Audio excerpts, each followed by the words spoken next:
네, 2주일여 전 옥천 로컬푸드 직매장에 갔더니 제가 좋아하는 수박이 벌써 나와 있어서 반가웠던 기억이 납니다. 네, 치솟는 물가에 장보기 무서운 현실인데요. 그래도 옥천에는 직매장이 있어서 다행이라는 생각이 듭니다. 직매장의 농산물은 질도 좋지만 무엇보다 뭐 가격도 착하고 그렇지만 무엇보다 우리 지역에서 생산돼 믿을 수 있는 그런 농산물이기 때문인데요. 기존 유통망은 외부 요인 영향을 그대로 받는 반면에 직매장은 가격 결정권이 지역에 있기 때문에 가능한 결과라 생각합니다. 지역의 힘을 키운다는 건 이렇게 우리의 삶을 탄탄하게 만들어가는 길이라 생각합니다. 네, 6월 21일자 옥천 이웃 소식과 과학 상상 시작하겠습니다.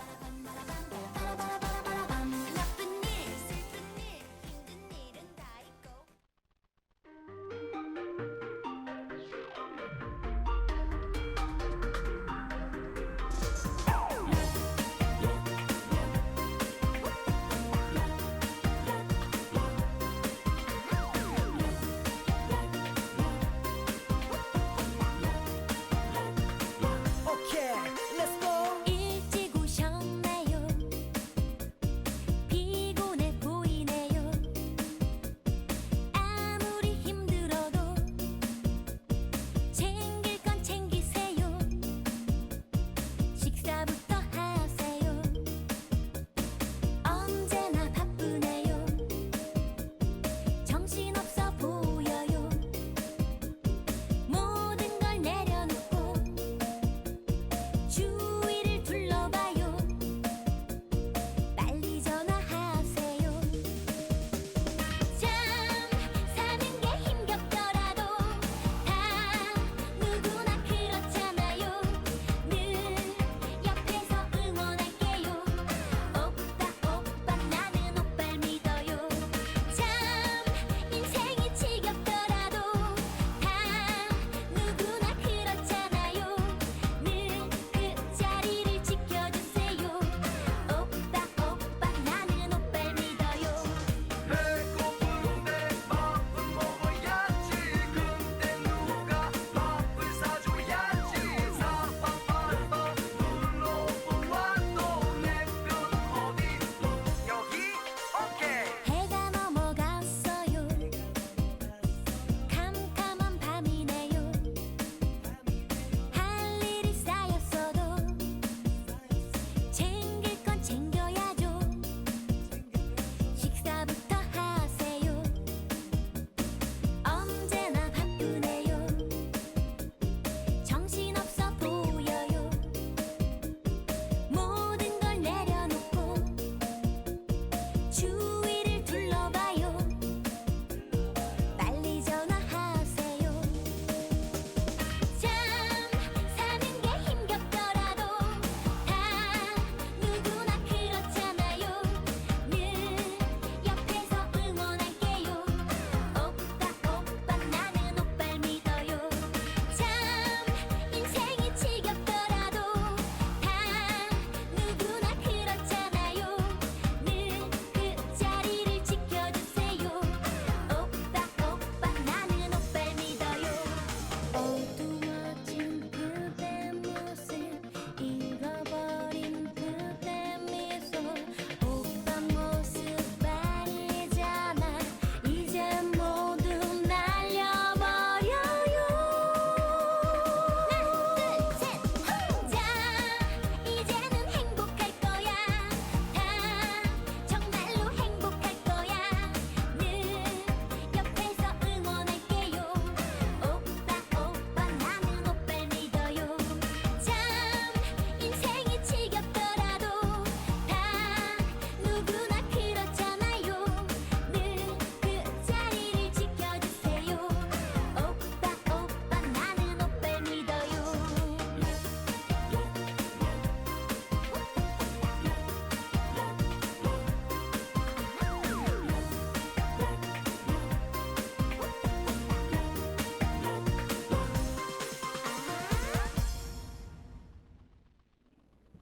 네, 노래 듣고 왔습니다. 네, 한 주 또 잘 보내셨는지 모르겠습니다. 네. 첫 번째 소식 바로 들어가도록 할게요. 네, 남부 3구대 영동 소식인데 코로나19 때문에 뭐 여러 가지 힘든 게 막 사실 한두 개가 아니지만은 농촌에서 가장 큰 어려움은 역시 이 일손 문제였어요. 그러니까 인건비가 천정부지를 뭐 치솟아도 사람을 못 구해서 뭐 수확도 못 하고 뭐 포기하는 뭐 그런 농가들도 있을 정도였다는데 영동 그 때문에 이제 그 지금은 좀 코로나가 이제 좀 해소 국면이라 좀 덜하지만 이 일손 문제는 여전히 굉장히 큰 난제거든요. 일손 문제가 왜 이렇게 좀 심각하게 계속 대두가 되는지 코로나 이외에 네. 원인도 많아요. 어떤 게 좀 있는지 혹시 아시는지? 코로나 이후에 이외에도요. 네. 우선은 저출생. 그렇죠. 네, 네, 사람이 없어요. 그렇죠. 네, 농사 지을 사람도 없고, 네, 약간 그리고 뭔가 농사에 외국인 노동자도 은근 음. 있을 것 같다는 생각이 네, 네. 들었습니다. 네, 네, 맞아요. 음. 그러니까 여러 노동 인력들이 공급이 됐었는데 그런 것들이 다 막혔기 때문인데요. 영동에서는 사실 이런 문제들을 해결하려고 농촌 인력 중개 센터라는 것들을 운영을 했습니다. 뭐 옥천도 학원에 있어요. 학원에 있는데 일단 영동은 총 한 세 가지 정도로 그 농촌 인력 공급을 위한 걸 하고 있는데 먼저 이제 이 농촌 인력 중개 센터 같은 경우는 군 직영으로 합니다. 옥천은 이거를 농협이 위탁을 받아서 하는 걸로 제가 알고 있는데 여기서는 군 직영으로 하고 있고요. 이 센터에서는 이제 전문 상담원이 상주를 해요. 상주를 해서 희망 작업 유형이나 기간, 임금 수준 같은 것들을 이제 데이터베이스화해서 이제 구축을 해놓고 미리 입력을 해놓고 거기에 맞는 농가, 해당 농가와 해당 업무, 해당 그 보수 수준, 노동 시간 이런 것들을 서로 이제 매칭을 해서 연결을 시켜주는 겁니다. 농가 노동자들을. 이제 2022년 5월 말 기준으로 해서는 350농가가 이용을 했고 여기에 참여하는 노동자들이 1,492명이라고 하고요. 작년에 이게 본격 운영을 시작했대요. 사실 그 전에도 뭐 이런 비슷한 건 있었는데 역시는 이제 코로나19 상황이 되면서 사람 구하기가 굉장히 힘들어지니까 이 군에서 나선 겁니다. 작년에. 그리고 이제 이게 계속 중개 인력이 늘어나고 있어서 농번기 일손 부족에 어느 정도 도움이 되는 그런 역할을 하고 있다고 하고요.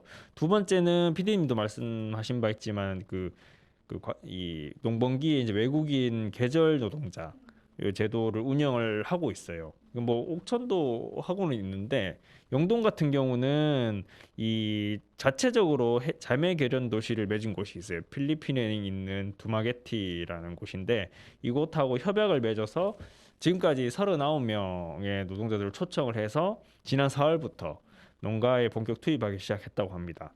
그러니까 이분들은 그 과수 분야에서 특히 좀 일손을 보태고 있다고 하는데 과수 같은 경우는 노동력이 집중 투입되는 기간이 길어요. 그러니까 뭐 처음에 가지치기 하고 알 솟기 하고 봉지 싸고 수확하고 이게 계속 사이클처럼 돌아가거든요. 그러기 때문에 그리고 또 기술력도 갖춰야 되고 해당 농장의 특성을 좀 이해를 해야 됩니다. 나무마다 특징이 다 있어요. 농민들은 뭐 3,000평을 짓던 만평 농사 짓던 과수 농사 짓는 분들은 다 아마 공감하실 텐데 나무마다 다 특수성이 있고 이 나무는 어디가 약하고 어디가 좀 뭐 잘 부러질 것 같고 어느 쪽으로 방향이 휘었고 이거를 다 알고 있습니다. 그래서 그 나무마다 다 이제 맞춰서 케어를 하시거든요. 근데 이게 새로 이렇게 사람들이 자주 왔다 갔다 하면 그걸 못 하잖아요. 그러니까 장기로 이렇게 하실 수 있는 분들을 외국인 노동자들을 통해서 수급을 받고 이분들이 이제 어느 정도 뭐 부족하지만 그 역할을 하고 있는 겁니다. 그러니까 이게 앞으로 군에서 이거 좀 확대를 한다고 하는데 2023년도에는 다문화 가정의 외국인 가족들까지도 초청을 해서 한 100여 명 넘는 계절 노동자들이 입국할 것으로 전망되고 있고요. 그 외에 이제 뭐 대도시인 유휴 인력이나 대학생 봉사활동 등도 유치를 하고 있다고 합니다. 마지막으로 이제 그 지속적인 범군민 농촌 일손 돕기도 하는데 이거는 뭐 영동군 공무원뿐만이 아니라 유관기관이나 사회단체라든가 이런 데에서 매년 한 1,000여 명 정도가 일손 돕기를 진행하고 있고요. 올해도 5월까지 400여 명이 일손 돕기를 진행하고 있다고 합니다. 그러니까 이거는 제가 이 소식을 가지고 온 거는 뭐 옥천도 비슷하게 하거든요. 비슷하게 인력도 중개 뭐 하고 하는데 뭔가 이게 지금 영동형과 옥천의 가장 큰 차이점은 인력 문제를 군에서 어떻게든 접근해 보려고 그래요. 끌어안아 가지고 이게 큰 효과가 있다. 전 잘 모르겠습니다. 아직까지는 좀 더 봐야 될 것 같은데, 근데 군에서 인력 문제를 해소하려고 적극적으로 나서고 있다라는 점. 자매결연 도시도 어떻게든 해보고, 그 다음에 직접 농촌 인력 중개센터도 직영으로 운영해보고 하면서 뭔가 이 농촌의 인력난 문제들을 해소하려고 노력했다 하고 있다라는 점을 좀 옥천에서도 벤치마킹을 해서 적용해 볼 수 있지 않을까 싶어서 가져온 거고요. 음, 지금 비가 좀 와서 그래도 이제 가뭄은 어느 정도는 해소가 됐다고 하는데, 사실 가뭄 비가 오기 전에는 가뭄 때문에 이제 걱정이지만 비가 오고 나서는 이제 할 일이 엄청 많이 늘어나거든요. 근데 노동력이 또 많이 투입돼야 돼요. 근데 사람을 여전히 또 구하지 못해서 많이 애먹는 농민들이 많은데, 그런 부분들을 좀 해소를 할 수 있는 그런 정책들을 마련했으면 좋겠습니다. 네, 그러면은 다음 보훈 소식으로 넘어가기 전에 노래 한 곡 듣고요. 넘어가겠습니다. 노래는 포미닛의 노래입니다. 이름이 뭐예요? 듣고 올게요.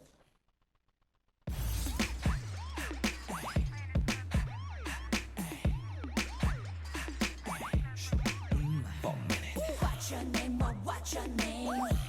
For minutes. What's your name? What's your name? Embrace. La la la la la la. 이름이 뭐예요? What's your name? What's your name? La la la la la la. 뭐예요? 이름이 뭐예요? What's your name? 지루하기만 하던 내 하루하루 yeah. 꽂혀버리고만 거야 난 너에게 소리로 들리나요 진심이란 말인데요 날 보는 그 눈빛이 싫어요 방귀 웃어줘요 말 돌리지 말고 맴돌지만 말고 징징 좀 거리지 말고 내 말 좀 들어봐요 What's your name? What's your name? 이놈만 내 이놈만 내 What's your name? What's your name? 문이 열리고 멋진 그대가 드러내요 이름이 뭐예요? 몇 살이에요? 사는 곳은 어디예요? 술 한잔하면서 얘기를 봐요 이름이 뭐예요? 몇 살이에요? 나 쉬운 여자 아니에요 이름이 뭐예요? 전화번호 뭐예요? 이름이 뭐예요? 시간 좀 내줘요 이름이 뭐예요? 전화번호 뭐예요? 이름이 뭐예요? 뭐예요? 나는 뭐라요?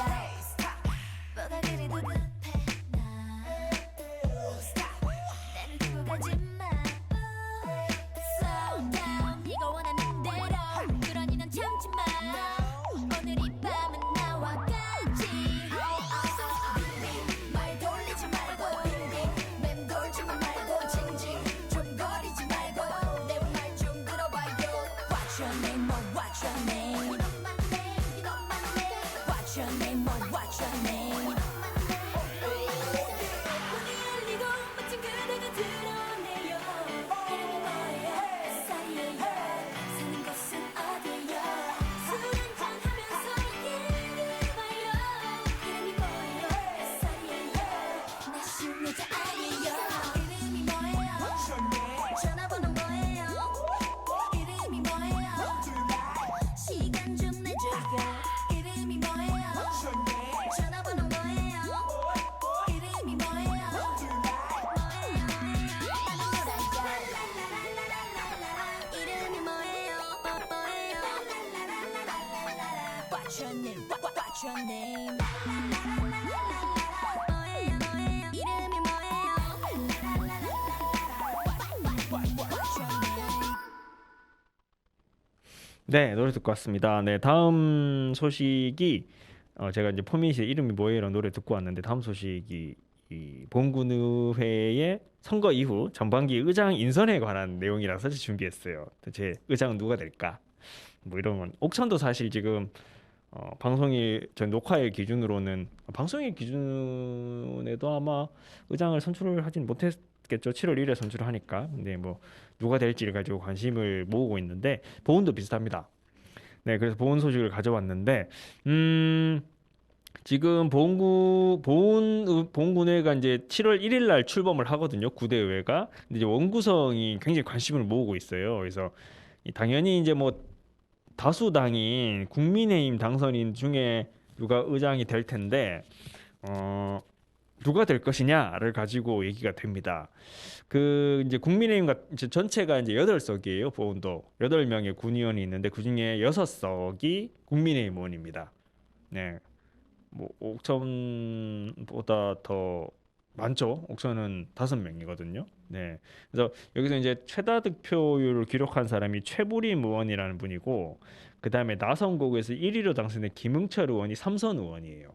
근데 그 외에 뭐 윤대성, 재선 의원, 이경노 의원, 성재호 의원, 비례대표인 장은영 의원 이런 분들이 국민의힘에 있고 더불어민주당에는 재선이 이제 김도하 의원이 있고 그다음에 또 다선곡의 윤석영 의원이 있는데 그러니까 군의회에서는 의장단을 뽑는 방식이 그 교황 선출 방식입니다. 혹시 아세요? 교황 선출 방식을 콘클라베라고 하는데 아니요. 처음 예, 들어봐요. 이게 후보자 출마나 의사 표명이 없어요. 그냥 여러 명이서 뭐 이렇게 기명을 해서 각 의원이 기명을 합니다. 누구를 추천합니다. 누구 추천해서 거기서 이제 투표를 해서 다수가 나오면 선출이 되는 형태예요. 그러니까 입후보하거나 뭐 이런 게 있는 게 아니라 그냥 누가 이제 얘기를 해주고 그 사람이 이제 다수가 동의를 하면은 의장으로 추대되는 방식이에요. 근데 그 지금 이제 현재 계획대로라면은 그 7월 1일 날 의장단 선출하고 7월 4일에는 상임위원장을 선출할 예정인데 근데 이제 관심을 가지는 건 역시 의장이죠. 근데 의장 같은 경우는 최부림 의원 그리고 김응철 의원이 이 좀 유력하게 거론이 되고 있어요. 그러니까 최부림 의원은 3선이고 김응철 의원도 3선이거든요. 그러니까 이제 다선 의원들이죠. 다선 의원들이니까 뭐 둘 중에 한 명이 할 텐데 한 명이 의장 임기는 2년이거든요. 그래서 전반기 후반기 나누는데 뭐 누가 전반기를 맡고 누가 하면 후반기를 맡는다 이런 식으로 정리되지 않겠냐라는 게 주변의 예상입니다. 네, 여기서 그 의장이 왜 관심을 모으는 걸까요? 단장 선거하는 것도 아닌데 이제 그렇잖아요. 왜 그럴지 혹시 예측을 한번 해보신다면? 뭔가 조금 더 힘이 있나? 그 의장을 하려는 이유는 의전 순서에 있어요. 의전 순서가 높아요. 앞서요, 굉장히. 그러니까 의전이라는 게 아마 익숙치 않은 분들이 많으실 텐데 어떤 공식 행사를 가면은 의전 순서에 따라 소개를 합니다. 소개를 하는데 군수 다음이에요. 네. 의전 서열이 굉장히 앞에 올라갑니다. 우와. 네, 그럼 뭐 우리 옥천으로 치면은 네. 박덕흠 국회의원이 있을 테고, 저 국회의원, 군수, 뭐 군의원 있잖아요. 그럼 국회의원, 군수 다음이 되게 앞서요. 할만하다 네, 이렇게. 네. 근데 그것만 있는 게 아니라 의장이 되면 업무 추진비가 굉장히 많이 주어집니다. 업무 추진비가 1년에 얼마더라? 하여튼 몇 천만 원 돼요. 네. 웬만한 사람 연봉만큼 업무 추진비가 생기고요. 그리고 운전기사와 차량이 제공됩니다. 할만하네요. 그리고 일반 의원 사무실의 한 4배 정도 사이즈가 되는 사무실을 제공받아요. 그리고 제일 중요한 거, 그 의회 사무과 직원들이 있잖아요. 네. 그 직원들이로부터 각종 정보를 보고받습니다. 네, 그래서 이제 의회 대표격을 갖고 있고 그래서 정보에 있어 앞서죠. 자금력 되죠. 그다음에 기동력 갖춰지죠. 그리고 마지막으로 의전도 앞서니까 어떻다? 행사나 이런 데 가면은 본인이 축사를 많이 합니다. 여기저기 많이 다니면서 행사 많죠. 무슨 뭐 어디 경로당 개공식 어디 무슨 단체 행사 뭐 또 뭐 있나요? 뭐 각종 봉사활동 하는데 있는데 많이 행사하잖아요. 그럴 때 축사 많이 하죠. 축사할 때 군수 다음이에요 항상. 축사를 할 수 있고 축사를 한다는 건 내 얼굴을 알릴 수 있는 기회고 그거는 다음번 선거에서 훨씬 유리하게 작용을 할 수 있는 거죠. 그래서 여러 가지 뭐 그 외에도 다른 것도 있겠지만은 이렇게 주어지는 특징이 되게 많습니다. 그리고 의원들별로 의원이 8명인데 이 여러 명이 있지만 제각각 생각을 하거든요. 그런 부분들을 이렇게 서로 막 갈등도 있고 이런데 그것들을 중재하고 이렇게 하면서 본인 영향력을 굉장히 확대할 수 있어요. 네. 여러 가지 이런 것 때문에 관심을 많이 가지는 건데 정확한 거는 한번 7월 1일 돼봐야 알 수 있을 것 같고요. 뭐 큰 이변이 없으면 두 의원 중에 한 명이 되지 않을까 이렇게 생각을 합니다.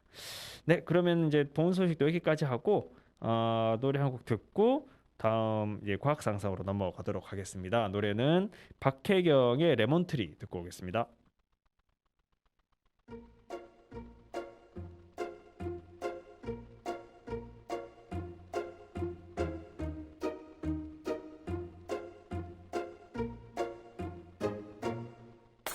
또 아침이 오는 그 소리에 난 놀란 듯이 바빠져야 하겠죠. 또 무언가를 위해서 걸어가고 답답한 버스장에 기대있죠. 더 새로울 게 없는 하루겠죠. 난 쉬고 싶고 자고 싶고 참 오래된 친구도 보고 싶죠. 그 흠에 빠지던 남자도 왜 오늘따라 안 보이는 거죠. 막 울고 싶어지면 밤이 오죠. 더 새롭게 더 예쁘게 나의 맘을 상큼하게 할 거야. 내 꿈에 숨겨온 노란 빛깔 레몬 트리. 내 약속할게 언제나 기분 좋은 상쾌함에 웃을래. 환하게 반기는 노란 빛깔 레몬 트리. 딱 따라라라라 띠라따 따라라라라 따라따 따띠띠라. 또 아침이 오면 노래를 해. 똑같은 거리를 걸어가도 난 즐거움에 빠져버리는 그 신비함에 놀라 웃었죠. 내 웃음소리 퍼져 향기롭죠. 웃어봐요 모두 즐겁게 노래해요. 싱그러운 나만의 레몬트리. 사랑이 많아서 힘든가요? 웃고 있는 얼굴이 아픈가요? 환한 미소 내가 줄게요. 더 새롭게 더 예쁘게 나의 맘을 상큼하게 할 거야. 내 꿈에 숨겨온 노란 빛깔 레몬 트리. 내 약속할게 언제나 기분 좋은 상쾌함에 웃을래. 환하게 반기는 노란 빛깔 레몬 트리. 조금만 더 새롭게 더 예쁘게 온 세상을 상큼하게 할 거야. 가슴에 가득히 내 꿈에 숨겨온 널 위해 가까워 노란 빛깔 레몬 트리.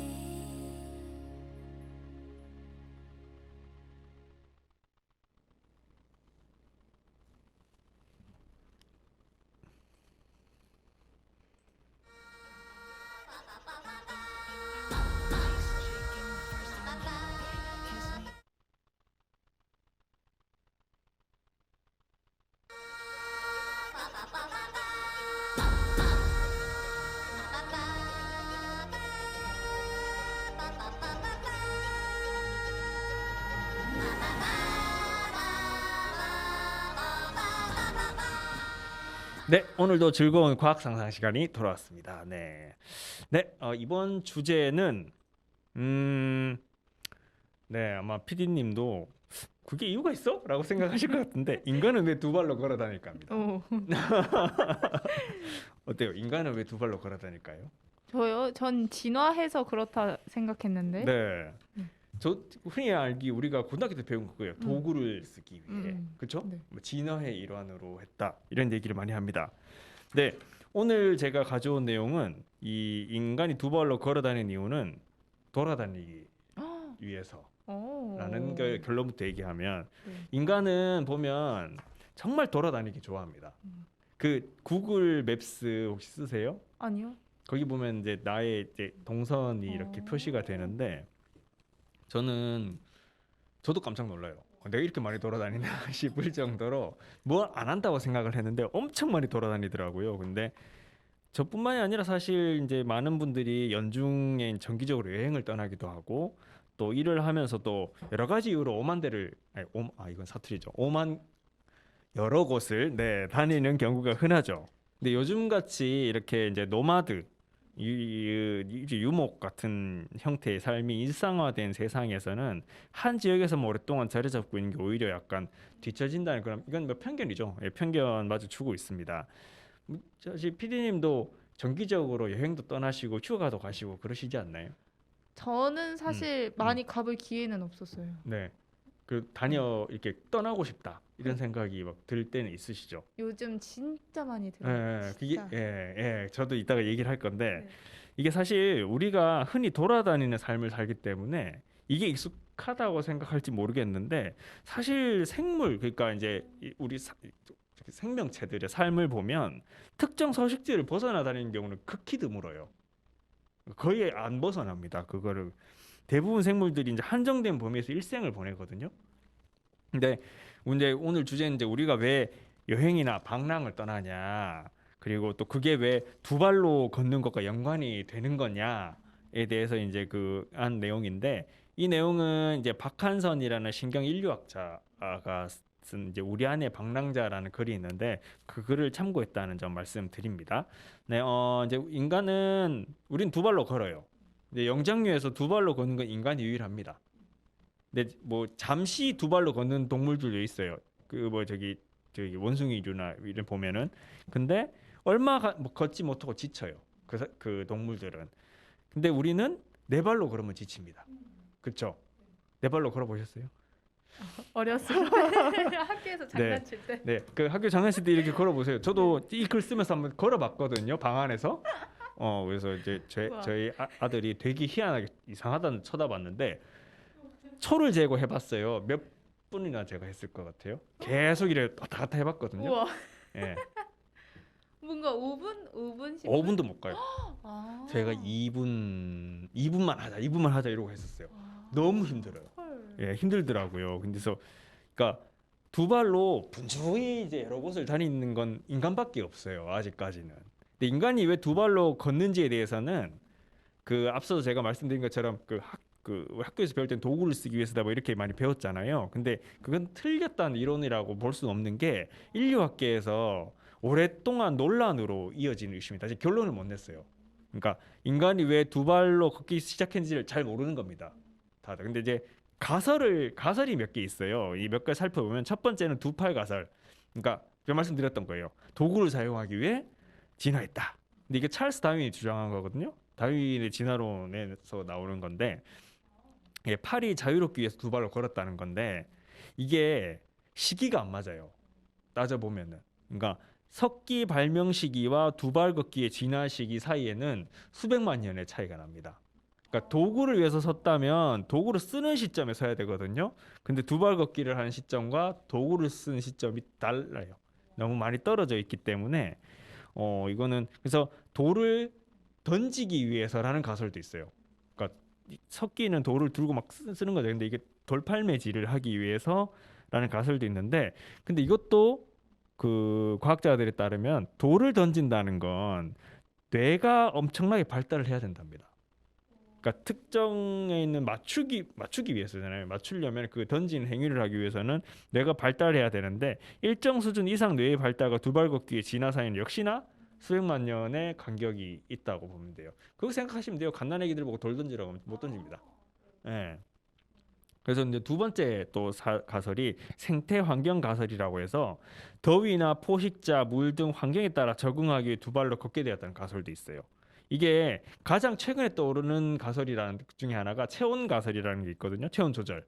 이게 뭐냐면 네 발로 걸을 때보다 두 발로 걸을 때 햇볕을 피하기 쉽다는 겁니다. 네 발로 걸을 때보다 햇볕에 닿는 면적이 네 발일 때보다 두 발로 걸을 때가 더 적기 때문에 두 발로 걷게 되었다라는 건데 근데 그 생물학자들은 이 동물들의 경우에 그 체온을 내리는 것, 그러니까 낮추는 것보다 유지하는 게 훨씬 더 힘들었어요.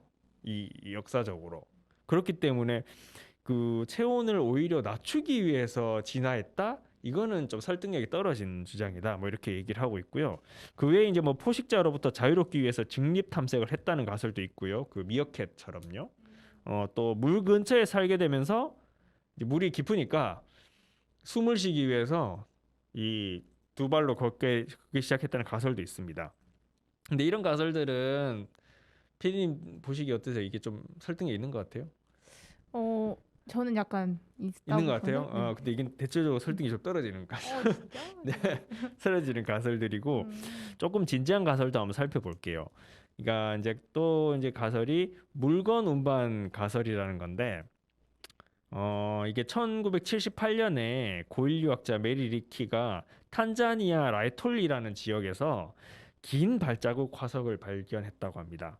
그러니까 발 뒤꿈치 부분이 움푹 패였는데 엄지 발가락이 내측으로 향해 있는 현 인류의 발자국을 흡사한 형태래요.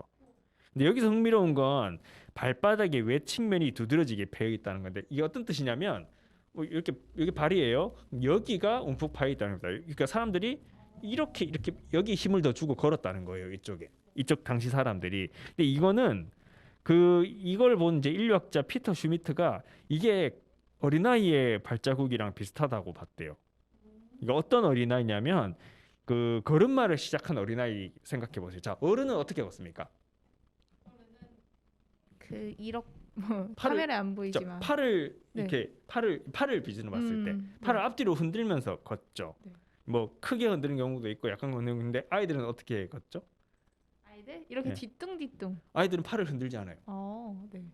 근데 어른 한번 나중에 팔을 흔들지 않고 걸어보세요. 그러면 발 바깥쪽이 훨씬 많이 이렇게 무게 중심이 실립니다.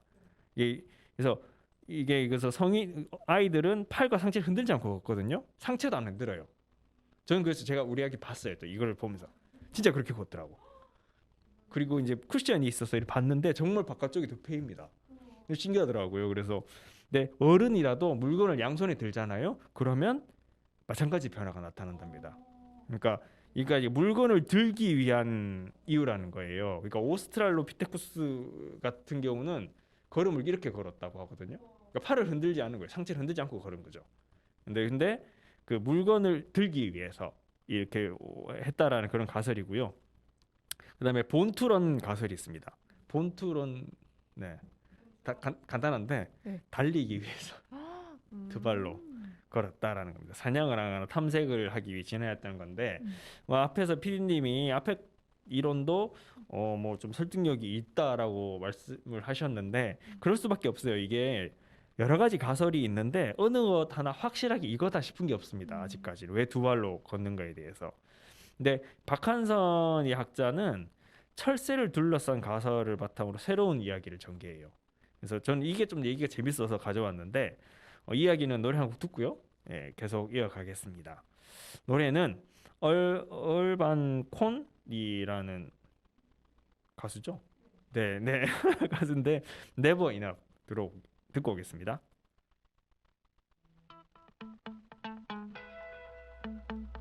Always shaking the first time hallway. Kiss me, I don't mind all day. Long for the weekend, long for the weekend. Wake me up when I'm feeling lonely. Tell me that I'm the only. I keep coming back for you, keep coming back for you. I wanna take you to the moon. I'll paint it golden just for you. Nobody does it like we do, like we do. I wanna hear you screaming, never enough, we need it, never enough, this feeling, never enough with you. We're dancing on the ceiling, never enough, we're dreaming, never enough, this feeling, never enough with you. Flashback, back to the first time soundtrack, playing in my mind, pitch black, still I can see you. Still I can see you. Keep me up till tomorrow. Lead me and I will follow. Leave me, still I will wait for you. Still I will wait for you. I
네, 노래 듣고 왔습니다. 계속 얘기를 해볼게요.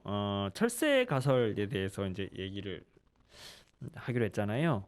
이게 이제 철새는 말 그대로 음. 예, 철마다 음. 이동하는 새들입니다. 네. 근데 이거 상식이죠. 네. 근데 이게 알려진 게 비교적 최근의 일이라는 거 아세요? 아니요. 불과 얼마 전만 해도 몰랐어요. 새들이 이렇게 이동하는지를 몰랐는데 재밌는 사례가 있어서 하나 가져왔어요. 이게 아리스토텔레스 아시죠? 네. 네, 그게 유명한 철학자, 네, 당시 지식인인데 아리스토텔레스는 철새가 변신을 한다고 생각했습니다. 변신. 네. 우와. 그러니까 어느 날 보니까 이 흰 이마 딱새라는 새가 이제 있다가 어느 날 보니까 유럽 울새가 나타난 거예요. 우리는 알죠. 그러니까 흰마이 딱새는 가고 유럽 울새는 새가 온 건데, 근데 그럼 새가 근데 아리스토텔레스는 그걸 몰랐기 때문에 어느 날 갑자기 새가 달라졌으니까 맨날 보던 새가 흰 이마 딱새가 유럽 울새로 변신을 했구나. 추워서 변신을 했거나 더우면 다시 돌아가고. 그리고 제비는 겨울이 되면 호수 밑으로 들어가 동면한다고 생각했습니다. 지금은 해서 잘 상상이 안 가는 네. 이야기지만 당시에는 그 시대 최고의 지식인이었던 사람이 그렇게 생각을 했어요. 네. 네. 뭐 지금 같은 생각이면 진짜 아이 같은 생각이에요, 그렇죠? 근데 당시 권위 있는 주장이었습니다. 네, 뭐 제가 이 얘기를 하는 이유는 그 철새가 이주를 하는 게 당연히 이유가 있기 때문인데 네. 뭐 때문에 이주를 하는 걸까요? 저는 약간 추우니까 네. 따뜻한 곳으로 떠난다. 맞아요. 이렇게. 맞아요. 교과서에서 우리가 막 배운 거고 흔히 우리가 알고 있는 거 저도 그렇게 알고 있었거든요. 네. 근데 아니라고 하더라고요. 음. 이게 박한선 학자 말에 따르면 제비 우리 흔히 많이 얘기하잖아요. 네. 근데 제비를 포함해서 많은 새들이 조류들은 추위에 잘 견딘대요. 그러니까 추운 것 때문에 가는 게 아니라 배고파서 가는 거랍니다. 겨울에는 먹을 게 없기 때문에 그러니까 먹을 것 찾아서 가는 거예요. 그래서 철새들은 먹이가 풍부해지면 이동 안 한대요. 그래서 요즘에는 한때는 그래서 겨울에 철새들을 보호하기 위해서 기억하세요? 네. 논이나 밭에다가 먹을 것 이렇게 뿌려주는 거 그거 안 해요 요즘. 왜요? 그거 하면 철새들이 안 가요. 가야 되는데 안 가는 겁니다. 네. 예, 그래서 그것도 이렇게 요즘에는 그래서 오히려 다른 방식으로 그렇게 하지 그건 교란하는 행위라서 요즘은 안 하거든요. 네.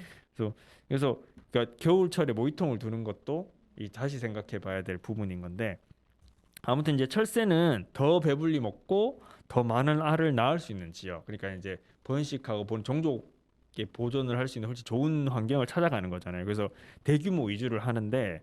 어떤 제비는 알래스카에서 남미까지도 간답니다. 이게 1만 킬로미터래요. 엄청난 거리를 이동하는 거죠. 자, 근데 그러면 인간은 왜 이동할까라는 거예요. 철새처럼 인간도 이동을 굉장히 좋아합니다. 그러니까 과거 이제 수렵 채집인들은 이동을 해야 먹고 살았겠죠. 여기서 채집하고 수렵하고 먹고 살다가 먹을 것들이 떨어지면 다른 데로 이동을 하는 거잖아요. 근데 이게 어떻게 이동하는지를 따져보니까 아무데나 가는 게 아니었대요.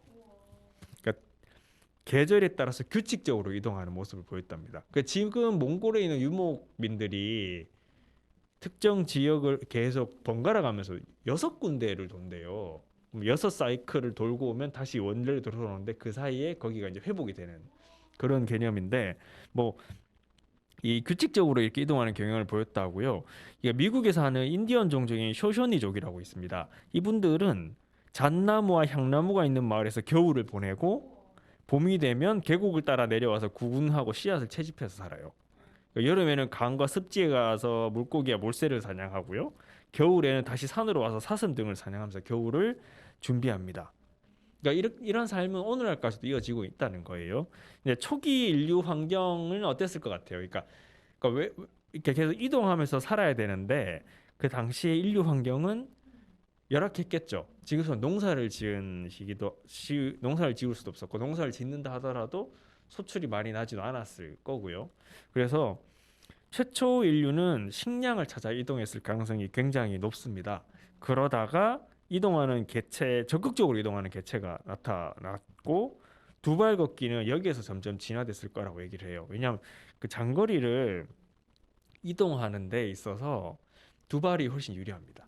하다고 해요. 역시 에너지 소모도 적고 그 지구력도 훨씬 뛰어나다고 합니다. 그러니까 철새가 수십 시간을 날 수 있는 것처럼 인간도 사실 매일 몇 시간씩 걸을 수 있고 적정한 속도라면 수시간씩 뛸 수도 있대요. 예, 물론 뭐 여기서 박한선 학자는 자기는 못한대요. 저도 못합니다. 못하는데 가능하답니다. 인간이 그런 삶을 살면은. 근데 동물들은 몇 시간씩 못합니다. 못 이동하지 못해요. 철새들을 제외하고서 그렇게 할 수 있는 동물들은 없어요. 근데 가장 최근까지도 보면 이제 이 사람들 같은 이주를 하는 사람들은 주로 열대림일 극지방에 거주하는 경우가 많죠. 그 미국에 사는 인디언 쇼셔니족도 마찬가지입니다. 여기도 굉장히 척박하거든요. 근데 이렇게 그 그 계획적인 이주를 하시는 분들은 먹을 것이 부족한 불균등한 자원 분포를 보이는 경우가 많아요. 그렇기 때문에 정기적으로 이동할 수밖에 없는데 이게 차이가 있다면 열대림은 짧은 거리를 자주 이동합니다. 열대림은 먹을 게 많다고 생각하잖아요. 그렇지 않아요. 열대림도 먹을 게 별로 많지 않습니다. 근데 여기는 장거리를 이동할 필요는 없어요. 바로 옆으로만 옮겨도 먹을 것들이 조금씩 있기 때문에 짧은 거리를 자주 이동하는 특징을 보이고 극지방의 경우에는 이동 빈도는 낮은데 대신 이동 거리가 훨씬 길어요. 그런 차이가 있다고 해요. 그 조금 이제 돌아와서 제가 이제 계속 철새 이야기를 하면서 사람도 뭐 비슷하지 않냐라는 말씀을 드리는데 이망증이라는 용어가 있습니다. 이게 뭐냐면 철새가 이주 시기에 보이는 불안 행동들이거든요. 그래서 이제 이거는 훈련으로 되는 것도 아니고요. 쉽게 해소되지도 않는데요. 그러니까 이망증은 유전율이 0.72에 달합니다. 그러니까 10개체 중 7개체가 이망증이 있다는 소리인데 이 사람도 그렇대요. 그래서 이게 좀 신기했는데 사람도 그렇답니다. 그러니까 우리는 이제 흔히 뭐라고 하죠? 역마살 붙었다 하죠. 어디 가고 싶어 하고 막 떠나고 싶어 하는 거. 근데 이 케냐 북부에 사는 아리알족이 그렇대요.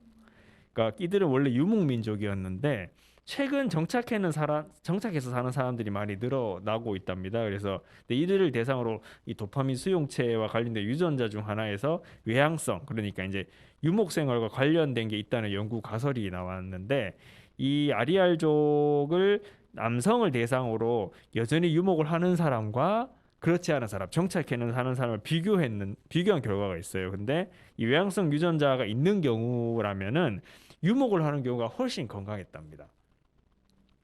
반대로 정착하는 경우에는 건강 상태가 매우 불량한 것으로 나타났대요.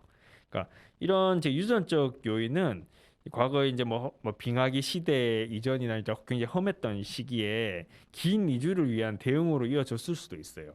그러니까 이주를 해야 살아남을 수 있기 때문에 내 안에 그런 유전적 요인이 우리 안에 자리 잡았다라는 거고요. 이게 진화적 선도자 모델에 따른 이론인데 우리가 이제 긴 다리를 가진 배경도 여기에 있다고 봅니다. 사람은 이 다리가 굉장히 긴 편이거든요. 우리 몸에 비해서 되게 길어요. 그래서 보폭도 되게 넓고 그런데 이게 유럽인을 대상으로 한 연구에 의하면 약 20% 인구가 이 유전자를 가지고 있었대요. 그러니까 이동하려는.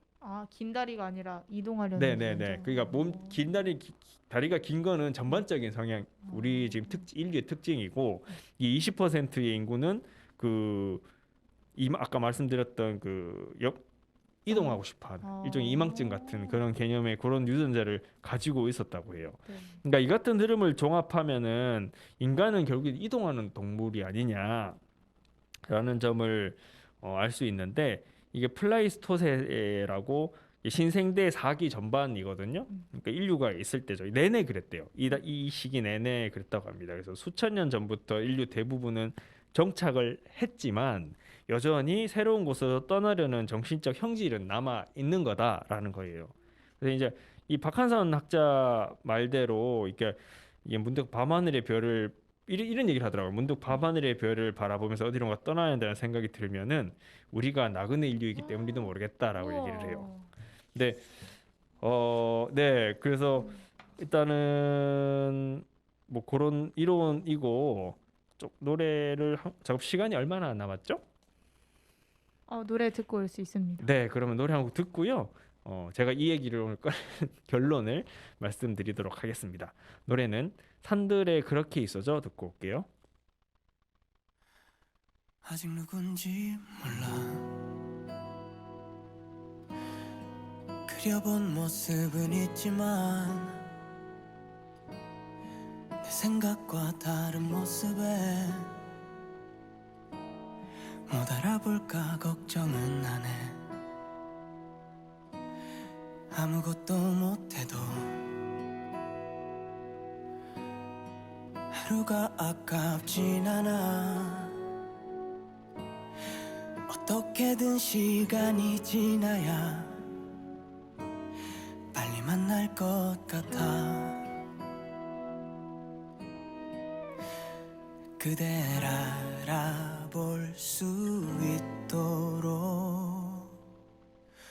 본 적도 없는 당신과 내가 가늠할 수 없는 그날의 만남. 언젠가 만날 우리가 될 때 모르고 지나치지 않게 그댈 알아볼 수 있도록 그렇게 있어줘. 지금 사랑하고 있다면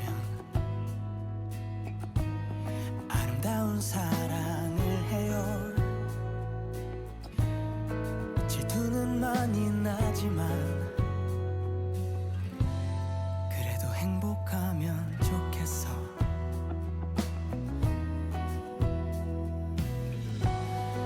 그대가 겪은 뜨거운 사랑과 그리고 차갑던 사랑 날 만나게 된다면 기억도 안 날 거예요. 그댈 알아볼 수 있도록 본 적도 없는 당신과 내가 가늠할 수 없는 그날의 만남. 언젠가 만날 우리가 될 때 모르고 지나치지 않게 그댈 알아볼 수 있도록 당신과 함께 가늠할 수 없는 그날의 만남. 언젠가 당신 앞에서 내가 모든 걸 안아줄 수 있게 그댈 알아볼 수 있도록 내가 널 꼭 찾을게. 그렇게 있어줘.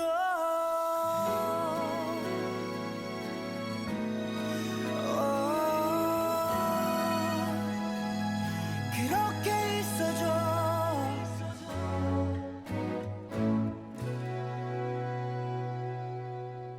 그렇게 있어줘.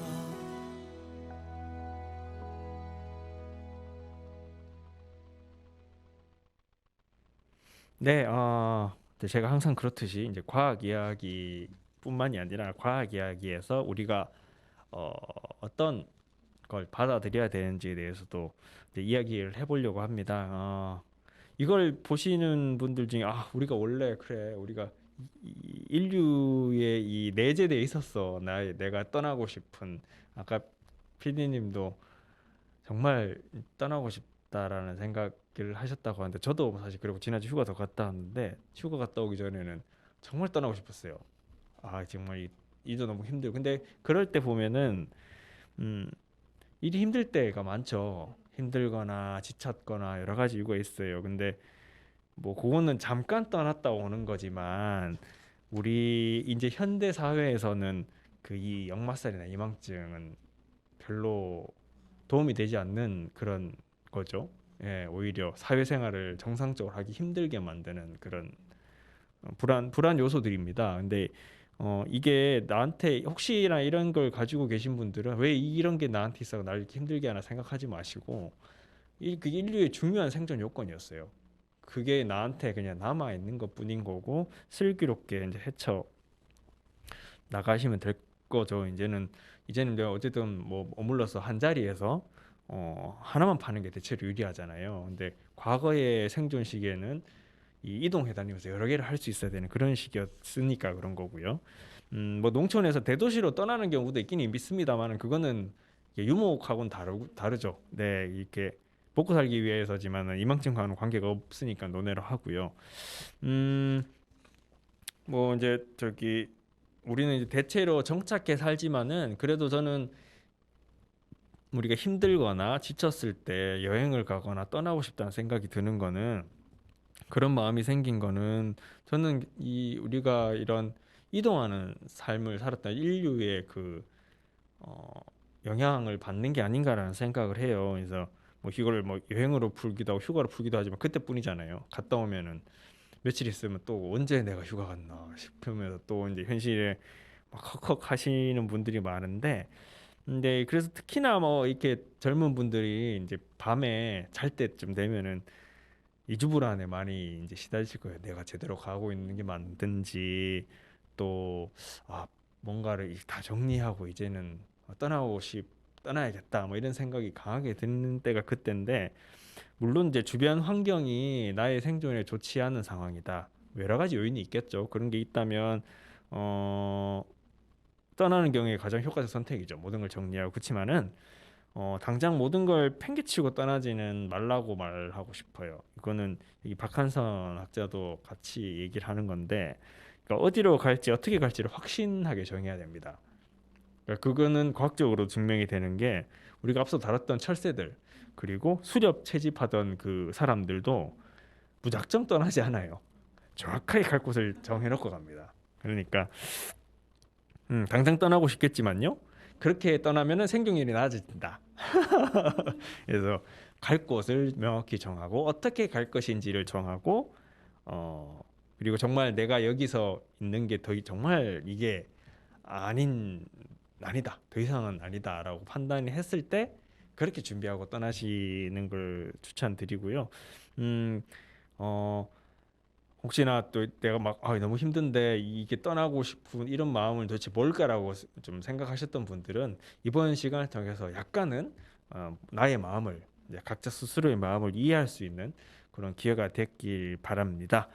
네, 긴 시간 동안 함께 해주셔서 감사드리고요. 저희들은 다음 주 이 시간에 다시 찾아오도록 하겠습니다. 네, 마지막 노래는 더 비치 보이즈라는 이 오래된 그룹인데 저는 이 노래 좋아하거든요. 그래서 준비했습니다. 더 비치 보이즈의 Wouldn't It Be Nice 듣고 마무리하겠습니다. 고맙습니다.